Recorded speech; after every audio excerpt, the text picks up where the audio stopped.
वहाँ हम लोग अपने दल के तरफ से हम लोग मजबूत तरीके से हम लोग अपनी बातों को रख रहे हैं।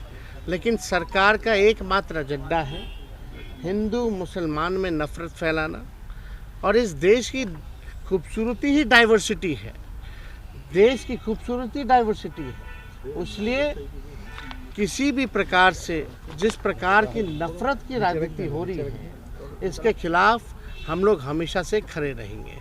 दूसरी बात हम ये बताना चाहेंगे आप लोगों के समक्ष कि कल उप मुख्यमंत्री सम्राट चौधरी जी ने, जब हम आरक्षण की बात कर रहे थे, तो उन्होंने एक झूठा बयान दिया और असत्य कहना, झूठ कहना, उप मुख्यमंत्री को शर्म से डूब मरना चाहिए। जो हम बातें कहते, उन्होंने कहा कि 90 से लेकर के 2004 तक हम लोगों ने कोई आरक्षण ही नहीं दिया। इन लोगों तो सम्राट चौधरी जी हम ही लोग की ना पार्टी में थे। पहली बार तो लालू जी ने इनको टिकट दे करके जिताए, मंत्री भी बनाए, वो क्या क्या हंगामा हुआ तो सब लोग जान रहा है। लेकिन उनको कम से कम जानकारी होनी चाहिए कि लालू जी की सरकार ने, राबड़ी जी की सरकार ने कितना आरक्षण लोगों को दिया। उनको इतिहास पता होना चाहिए। सबसे पहले जो आरक्षण जो है पिछड़े अति पिछड़ों का, आप देखिएगा, फैक्ट चेक कीजिएगा, तो 1978 में जन नायक कर्पूरी ठाकुर जी ने दिया था। पिछड़ों को 12% और अति पिछड़ों को 12% और पिछड़ी जातियों को 8% आरक्षण दिया था।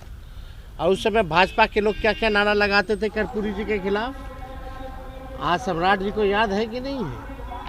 ज़रा पूछिएगा, फैक्ट चेक करके बोलना चाहिए।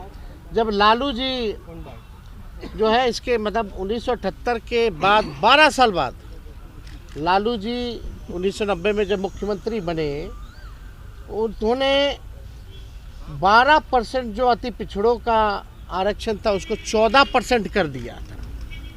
और ठीक उसके 10 साल बाद यानी 90 से 2000 में जब राबड़ी देवी जी प्रथम महिला मुख्यमंत्री जब मुख्यमंत्री बनी, झारखंड जब अलग हुआ, तो आप देखिएगा आरक्षण जो 14% जो अति पिछड़ों का था उसको बढ़ा करके 18% जो है करने का काम किया।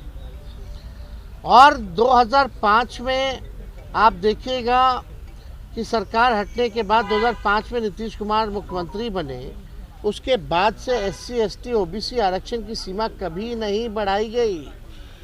और ठीक कब बढ़ा? जब हमारी 17 महीने की सरकार थी। तो ये जानकारी होनी चाहिए। हम लोगों ने 65% किया पिछड़ों का, अति पिछड़ों का। यानी जब कर्पूरी जी ने शुरुआत की, लालू जी ने, राबड़ी देवी जी ने बढ़ाया। और जब हमारी महागठबंधन की 17 महीने की जब सरकार थी, तो हम लोगों ने 65% करने का काम किया।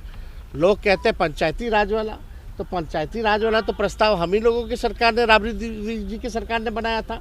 कोर्ट में फंसा हुआ था, बाद में कोर्ट से निरस्त हुआ तो मुख्यमंत्री जी ने लागू किया, जो पंचायतों में जो अति पिछड़ों का आरक्षण था। और सच्चाई जान जानी चाहिए। आज जिसके दम पर राजनीति में है सम्राट चौधरी, मंडल कमीशन लागू कराने में लालू जी का योगदान नहीं भूलना चाहिए। लालू जी के चक्कर में BP सिंह जी को गाली खाना पड़ा, यह जानना चाहिए इतिहास। शर्म आना चाहिए ऐसे मंत्रियों को जिनको इतिहास नहीं पता है और सदन के पटल पर केवल झूठ बोलना, प्रचार, अफवाह फैलाना, केवल यही काम रह गया। हमको लगा भाई कुछ तो जानकारी होगा।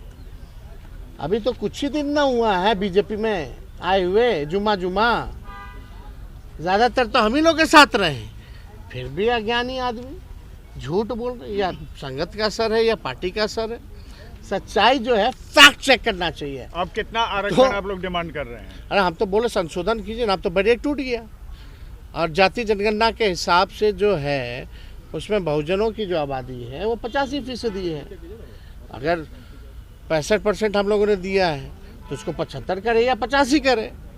अब तो 100 भी कर सकते हो ना। जब केंद्र सरकार ने जब बैरियर तोड़ दिया AWS में, तो करने के लिए तो कर ही सकते हैं। तो हम लोगों की ये है।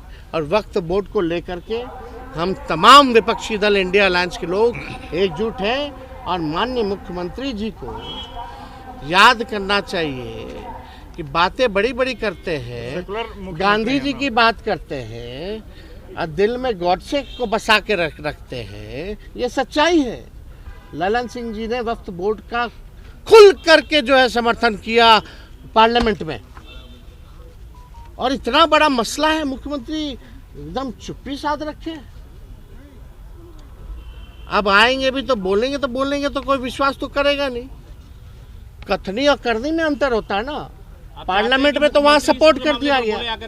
अभी भी वक्त है नीतीश कुमार जी के पास कि किसी भी प्रकार से, अगर आप संविधान में विश्वास करते हैं मुख्यमंत्री जी, आप गांधी जी के विचारधारा में विश्वास करते हैं, तो किसी भी कीमत पे इस बिल का आप समर्थन मत कीजिए। हालांकि आपके नेताओं ने आपके निर्देश पे पार्लियामेंट में इसका समर्थन किया है।